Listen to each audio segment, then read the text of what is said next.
E aí, galera, estamos de volta aqui com nossa aulinha e neste momento, a partir desse momento, na verdade, nós passaremos a falar aqui especificamente sobre o Linux, tá ok? Então nós já vimos que ele é um software livre, já vimos como ele foi criado, né, a partir de quais ideias, etc e tal. E aí tem uma coisa interessante. O kernel do Linux, como ele é livre, como nós vimos lá atrás, ele nos dá a permissão de ser modificado. E aí nós temos principalmente empresas, mas há pessoas, há comunidades, né, que desenvolvem N tipos de Linux. Então nós chamamos esses tipos de Linux, tipos entre aspas, de distribuições, tá ok? Então, ou também distro, fica a dica aí, uma distro, tá, do Linux, quer dizer uma distribuição.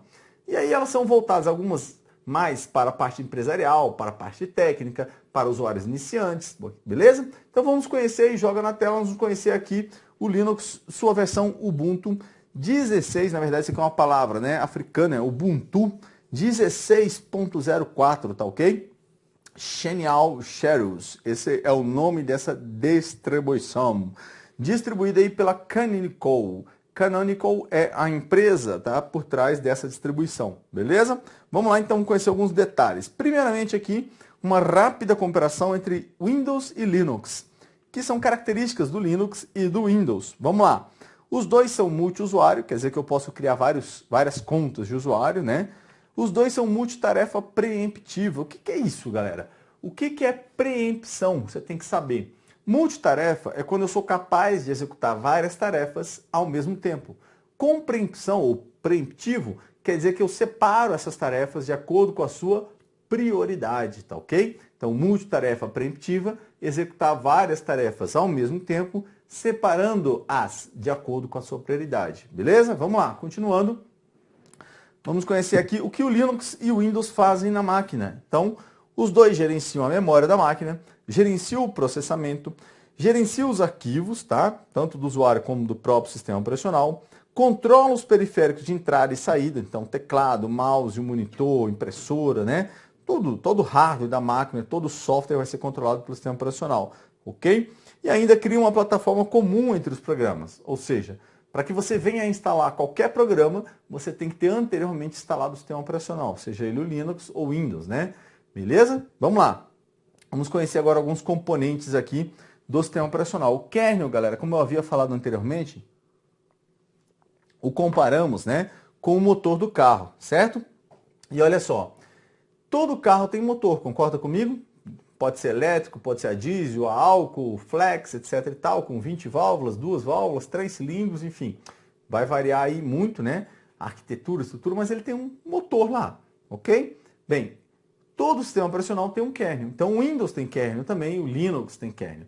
O que vem a ser o kernel? Ele é o núcleo. Lembrando que ele é o próprio sistema operacional. Mas dentro da estrutura do sistema operacional, ele é o núcleo do sistema operacional. É a parte mais complexa deste, ok? E ainda, galera, ele é responsável por gerenciar todo o processamento ali, tá ok? De entrada e saída. Um outro detalhe importante, que o usuário, ele não interage diretamente com o kernel da máquina, ok? Não interage diretamente com o kernel, isso é interessante. Então dá uma olhada que a imagem representa um pouquinho melhor isso aí, olha lá. Então aqui nós vemos o kernel lá no núcleo, né? Como eu falei, ó, tá aqui no núcleo, tá? E aqui novamente ele do núcleo, gerenciando aqui, controlando a parte de hardware, né? Toda a parte de hardware. E o usuário, olha lá o usuário lá embaixo, tá ok? Então nós temos os aplicativos aqui que conversam, né, e repassam comandos para o kernel, mas existe uma outra camada que não está aparecendo aqui entre os aplicativos e o kernel, tá? Essa camada especificamente que faz essa interação com o kernel é chamada de shell. Então aqui nós vemos, olha só, o shell fazendo a comunicação entre o kernel e o hardware, tá ok? E o usuário aqui, ó. Então aqui você percebe que o usuário ele está interagindo diretamente com o shell. Isso é uma possibilidade, tá? Então quem é o shell? O shell ele é um interpretador de comandos, beleza? Shell, interpretador de comandos. O usuário pode interagir diretamente com o shell ou com aplicativos, como eu já havia falado, que vão repassar esses comandos para o shell e o shell vai repassar para o kernel para o hardware e aí volta toda essa cadeia de comando, ok? Vamos lá, galera. E aqui como eu vou falar que são nomes genéricos, prompt de comando, linha de comando, tá ok? Ou CLI, que é a interface para linha de comando, mas para o Linux, especificamente, nós temos os nomes específicos, como bash ou xtemp, por exemplo, tá ok? Esses aqui são shells para o Linux, tá ok? Então são nomes que você não pode usar aí para o Windows, tá ok? Então fica a dica para vocês aí. Bom, então o prompt comando, aquela telinha, por exemplo, no Windows com fundo preto, fica piscando o cursor, você vai digitar comandos próprios, tá? Que vão ser interpretados pelo shell. No Linux a mesma coisa. Então você vai ter comandos que alguns comandos coincidem do Linux para o Windows e vice-versa, tá? Mas não são muitos. Então vale a pena que você conheça. Eu vou estar disponibilizando junto com essa videoaula uma tabelinha dos principais, são muitos comandos, galera, mas os principais comandos que você tem que conhecer, tá ok? Bom, joga na tela, por gentileza. Vamos lá, aqui está a segunda hipótese, que é o resultado voltar para o aplicativo ou você interagir diretamente com o aplicativo pelo shell, tá ok? Então tá aí todas as hipóteses que você pode interagir agora diretamente do aplicativo, né? Usuário com shell, shell com kernel e tem a resposta. Aqui, galera, nessa imagem nós vimos aí um shell para o Linux, tá ok? Especificamente no caso aí do Ubuntu, beleza? Então, temos uma sintaxe aí que nós vamos conhecer agora. Essa sintaxe que está circulada aí. Então, vamos falar aqui dos usuários e a sua separação de privilégios, uma coisa muito forte no Linux. Olha só essa sintaxe aqui, nós temos o usuário, como você viu lá atrás, né? Arroba, em seguida, o que vem a seguir, é o nome da máquina. Esse cifrão, galera, ele representa que aquele usuário é um usuário normal. E o jogo da velha, cerquilha, sustenido aí da música, né? Ele representa que aquele é um usuário root, que também pode ser chamado de superusuário no Linux, tá ok? Bom, então vamos lá. Em uma instalação do Linux, para que você saiba, nós temos um único root, um único superusuário, tá ok? Que tem totais privilégios sobre a máquina. Então, por isso que ele é chamado de superusuário. Bom, você pode atribuir privilégios do root aos usuários normais, mas eles nunca serão um root, pois há um único root na máquina, ok? Onde no Linux é obrigatório que o usuário root tenha senha. Então tem que ter senha, beleza? Não é como no Windows, que é opcional. Aqui é obrigatório. E há um único usuário, superusuário, por instalação. Então são dicas preciosas para concurso. Vamos lá, joga na tela. E aí eu tenho aí um exemplo, né, do que foi mostrado antes, só que um pouco maior. E aqui o exemplo de uma questão. Olha só, qual o nome de usuário mais importante no Linux? Então o nome dele é root, tá ok? O nome do usuário, né, mais importante é o root. Embora ele tenha a função de administrador, ele não tem esse nome. Então, por favor, numa prova, uma questão parecida com essa, não vá marcar administrador, tá? O nome dele é root. Fica a dica. Vamos lá. E aqui eu tenho, então, um exemplo do que eu mostrei antes. Tá aqui, ó, Jefferson, _ Bogo, @Ubuntu, e aí tem um símbolozinho aí do cifrão, quer dizer que esse é um usuário normal.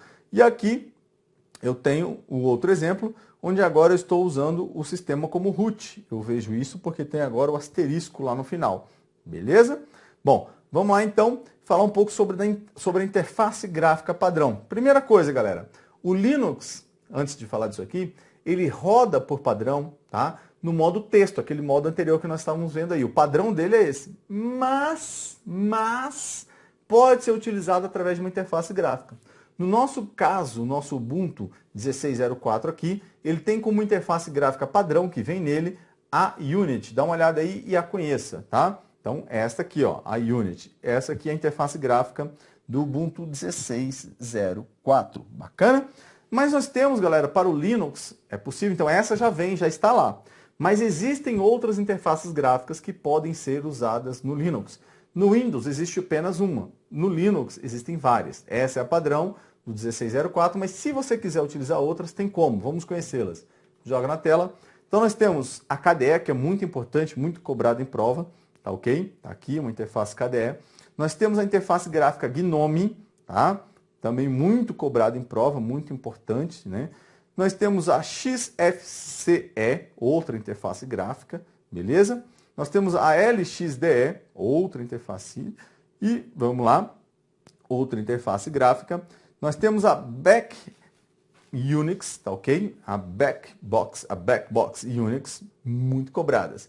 Dá uma olhada na questãozinha de prova. KDE e GNOME são exemplos de gerenciadores de desktop utilizados no Linux, que permitem ao usuário interagir, primordialmente, com o sistema operacional por linhas de comando no shell. Então, errado. Por quê? Quando o usuário vai para a interface gráfica, ele não quer ficar primordialmente usando, né, linhas de comando. Ao contrário, ele quer usar o computador com o seu mousezinho, tudo numa boa. Ele não quer ficar lá digitando comandos, beleza? Então, por isso que o item está errado. Não é que ele não possa fazer, mas primordialmente, é a mesma coisa eu falar que eu vou comprar um carro com câmbio automático e quero primordialmente, embora eu possa, em alguns casos, trocar de marcha manualmente, o que eu queira ficar primordialmente trocando as marchas. Não, cara, eu quero que ele faça sozinho. Não que nesse caso o profissional vai fazer sozinho, entenda a analogia. Mas eu não vou precisar ficar digitando comandos, beleza? Vem comigo. São interfaces gráficas no ambiente Linux. Então vamos lá. Blackbox, Window Maker, Apache, KDE. Não, desculpa. Letra A, GNOME, Blackbox, Window Maker e Apache. Não, Apache não é interface gráfica, tá? Blackbox, letra B, Blackbox, Window Maker, Apache e KDE. Não, Apache não é uma interface gráfica. Então vamos riscá-la aqui, ó. As outras que eu estou deixando são. Letra C, KDE, GNOME, Blackbox e Window Maker? Sim. Então, letra C é nossa resposta. Ok? Window Maker, Apache de novo, ó, tá? Apache é um servidor aqui, então tá fora aqui das opções. Para que você conheça aí, o KDE, GNOME, Blackbox e Window Maker. Beleza? Na verdade, nós já vimos todas aí, né? Uma outra questão. Uma das desvantagens do Linux em relação ao Windows é a indisponibilidade de interface gráfica ao usuário. Quer dizer que ele está querendo dar a entender aqui que não tem interface gráfica para o Linux, né? E aí você sabe que isso aqui está errado. Bacana? Vamos lá. Vamos falar do diretório raiz do Linux. Galera, lá no Windows, fazendo a comparação, porque a maioria conhece, o diretório raiz dele é o C2 pontos, ó. Tá marcado aí para você, né? No Linux é simplesmente uma barra, ó, só a barrinha, tá ok? Então a barra, a partir dela, a partir da barra que você tem acesso aos outros diretórios. Então, por exemplo, lá no Windows você tem C2 pontos barra alguma coisa, né? No Linux é barra boot, barra dev, barra e aí vai, tá ok? Para que você conheça os diretórios. Dá uma olhadinha na imagem aí, você está vendo aí os principais diretórios do Linux. E eu listei eles aqui para que você os conheça, porque eles caem muito em prova. Olha só, barra bin. Barra bin contém o quê? Os executáveis, que são frequentemente usados pelo sistema. Boot contém os arquivos necessários à inicialização. Dev contém arquivos necessários para acessar dispositivos. Então, dev de device, tá ok? Ó, então, arquivos dos dispositivos. var contém os arquivos de informações variáveis, que estão sempre em constante mudança, como arquivos de log, travamentos, informações e etc. Barra etc. contém arquivos de configuração do sistema. Ó, configuração do sistema estão no etc. Home contém os arquivos dos usuários. Cara, isso aqui é muito importante, esse diretório aqui, ó, tá? Cobra muito em prova. Assim como esse aqui, ó, o boot também cai muito em prova. Muito, muito, muito, muito, muito, muito. Vamos lá. Não que os outros sejam menos importantes, tá? Mas estou citando alguns que caem mais aqui. O lib contém os arquivos essenciais para o funcionamento do Linux e também os módulos do kernel, né? Mas não é tão citado em prova, mas tem que saber. O SR, um dos maiores diretórios, contém as bibliotecas e arquivos dos vários programas instalados no sistema. Então é bom saber também. Root é o diretório home do superusuário. SBIN, diretório de programas usados pelo superusuário, né? Root, para administração e controle do sistema. Nesse diretório encontram-se programas para checar e criar sistemas de arquivos, otimizar o disco, configurar dispositivos, gerenciar módulos do kernel e etc. Bom, então aqui, galera, vocês viram aí, né, o que nós citamos até agora, aí, os principais diretórios do Linux. Pergunta, Gerson, eu tenho que saber? Tem. Cai muito em prova, galera. Muito, muito, muito, muito em prova. Fica a dica. Então vamos lá. No Windows nós temos para gerenciar arquivos, né? Como padrão lá no Windows. E aqui eu sempre estou falando do Linux, a parte gráfica, tá ok? No Windows nós temos o Windows Explorer. Dá uma olhadinha na tela. Então nós temos no Windows 10 agora chamado explorador de arquivos, né? Tá aí a imagem, beleza? Só para você relembrar. No Linux, no Ubuntu 16.04, nós temos como padrão o Nautilus, tá ok? Padrão, então gerenciador de arquivos, o Nautilus. Então tá aí. O gerenciador de arquivos padrão do Ubuntu, beleza? Além do Nautilus, antes de falar dos sistemas de privilégio aqui, vou citar para vocês, nós temos também como possibilidade de gerenciador de arquivos, mas não é padrão do Ubuntu, o Conqueror, tá ok, galera? Então fica a dica aí para vocês, beleza? Vamos lá. Então vai tu, sai. Sistema de privilégios. Olha só, quando eu crio uma pasta no sistema, né? ou um arquivo lá no sistema, aquele que cria aquela pasta, ele é chamado de proprietário ou simplesmente de usuário daquela pasta ou daquele arquivo. Para aquela pasta ou para aquele arquivo, nós podemos ter 3 privilégios. O privilégio de leitura, que é o R, do inglês read, o privilégio de gravar ou de escrever alguma coisa naquele arquivo ou naquela pasta, que é o write, que é o W, do inglês, tá ok? Ou o privilégio, o privilégio de executar, que é o de abrir, de entrar na pasta ou abrir o arquivo, que é o X, de execute. Joga na tela, joga na tela. Aí nós temos aí então o R, como eu falei, para ler ou ver. O W para escrever, gravar ou modificar, são sinônimos, né? O X para executar ou abrir. E quando não há um desses privilégios, coloque-se no lugar dessas letras, de uma delas ou de todas, se não tiver nenhum privilégio, um hífen, que significa que não há nenhuma permissão, ou não há aquela permissão, tá ok? Então, as permissões, elas são colocadas nesta ordem, R, W e X, sempre nessa ordem, R, W e X. Sendo que essas permissões, né, em formas de letra, têm valores numéricos que vêm a partir do código binário. Não há por que saber como fazer o cálculo binário para descobrir esse número. Já vou passar pronto para vocês. O R vale 4, o W vale 2 e o X vale 1. E o hífen vale 0. Coloca na tela para que você anote. Então está aqui as permissões e aqui o sistema numérico. R4, W2, X1 e o hífen, como eu disse, 0. Então lembre-se, alguém cria pasta, né? Aquele que cria a pasta vai dar permissões para si mesmo e para os demais usuários. Quem são esses demais? Então, eu tenho o usuário, que é o proprietário. Eu posso ter um grupo, então eu posso criar um grupo de pessoas dentro dos usuários do sistema, né? Grupo de família, por exemplo. Então, pai, irmãos, e coloca as pessoas naquele grupo. Quem não é o dono e quem não está no grupo é chamado de outros. Então, se eu tiver outros usuários do sistema, né, que não estão cadastrados no grupo, eles fazem parte dos outros, tá? Então, pode ser dado privilégio a eles também. Gente, não há uma hierarquia entre esses usuários. O dono não necessariamente precisa ter mais privilégio que o grupo, que tem que ter mais privilégio que os outros. Não, não há, né, essa regra. Os outros podem ter mais privilégio que o próprio usuário, que é o proprietário. Lógico que não é usual, mas pode acontecer. Eu estou falando que numa questão de prova, você não achar estranho isso aí. Pode acontecer. Bom, vamos lá. Então, como é que seria essa ideia aqui? Olha só, aqui eu tenho uma pasta, né? E dentro dessa pasta tem um arquivo chamado aula.txt. Então, como eu disse, para o dono, que também pode ser chamado de usuário, vão ser dadas permissões que ele mesmo vai dar. Ele vai dar permissões para o grupo e para os outros. Então, nesse caso aqui, como exemplo, o dono se deu a permissão R, W e X, ou seja, ele se deu todas as permissões. Para o grupo, ele deu a permissão R, não deu a permissão W e deu a permissão X. Ou seja, o que as pessoas do grupo podem fazer? Elas podem ler e podem abrir, mas não podem gravar nada, né, neste arquivo aqui. Então, elas podem ler o arquivo, abrir o arquivo, porém não podem gravar nada nele. Para os outros, ele deu a permissão R, W e X. Então, como vocês percebem aí, os outros têm mais permissão nesse caso que o grupo. Beleza? Não tem, como eu falei, essa regra, necessidade de hierárquica entre eles. Agora aqui, privilégios para a pasta, tá? Para a pasta. Então, R para o dono, W para o dono e X para o dono. Para o grupo, R, nada, de novo, e X para o grupo. E para os outros, só a permissão R nesse momento, tá ok? Só a permissão de leitura. Eles não podem gravar nem executar nada na pasta. Vamos lá, então, à questão aqui agora aqui.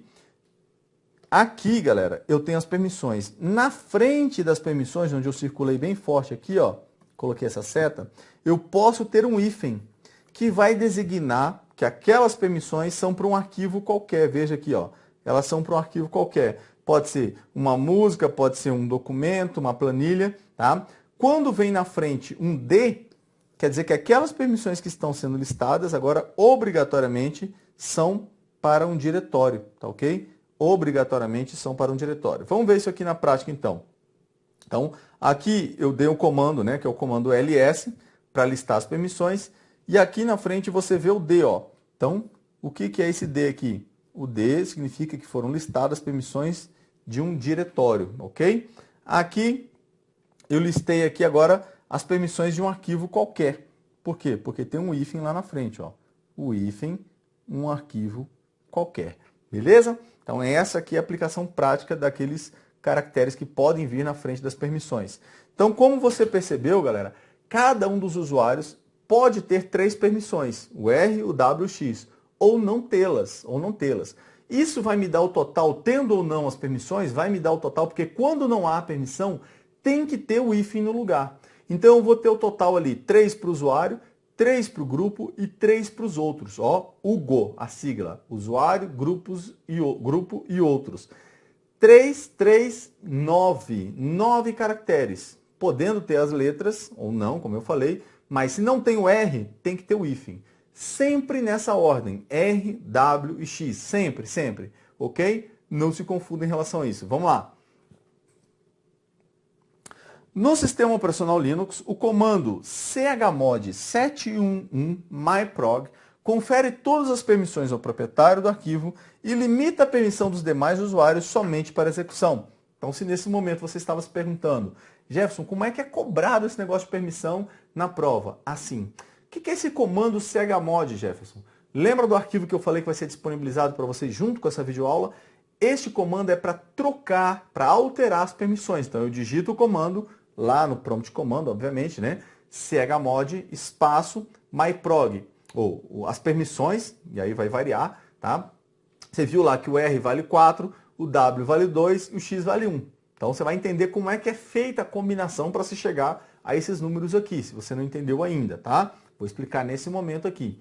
Bem, e aí você vai digitar chmod, as permissões e o nome do arquivo que você vai alterar as permissões. Onde nesse momento você pode estar retirando permissões de alguns, aumentando de outros, lembrando, na ordem, usuário, grupo e outros. Então 711, 7 para o usuário, 1 para o grupo e 1 também para os outros, nesse caso aqui.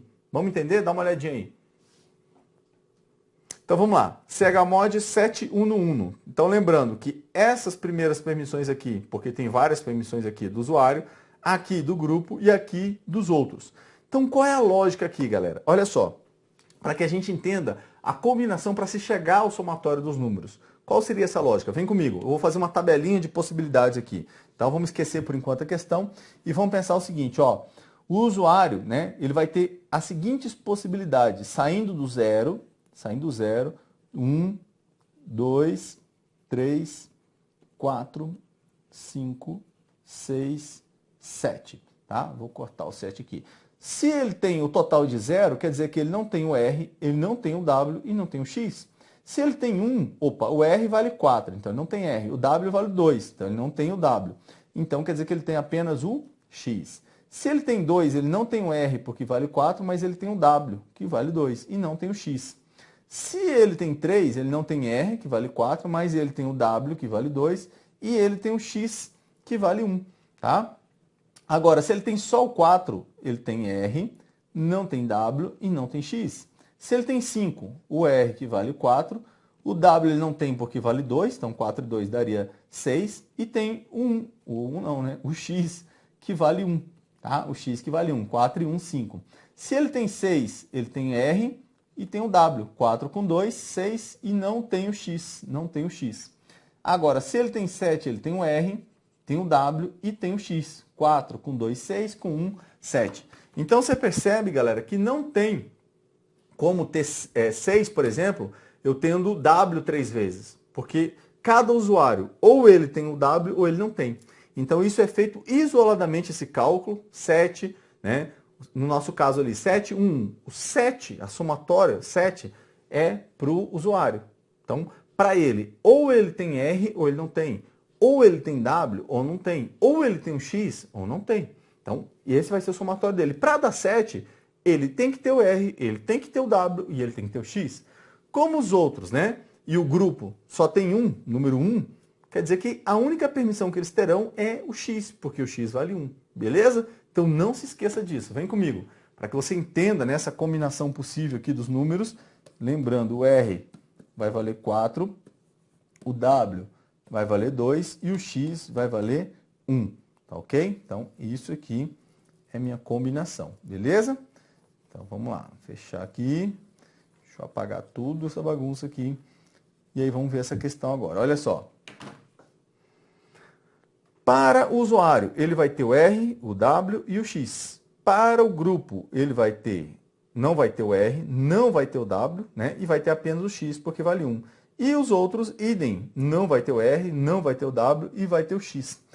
Olha só o que é dito na questão, galera. Que confere todas as permissões ao proprietário. Tá certo? Então, tá certo. Ó. O proprietário tem todas as permissões, o R, o W e o X. Beleza? Todas as permissões ao proprietário do arquivo. E limita a permissão dos demais, então demais seria o grupo e o usuário, né? Somente para execução. Os demais só podem executar. Perfeito? Portanto, o item vai estar correto. Beleza? Tranquilo? Então, mantenha calma. Lembre-se do número, das combinações possíveis e você não vai errar a questão. Bacana? Fechamos aqui mais um bloco e volto já já, galera. Até daqui a pouco.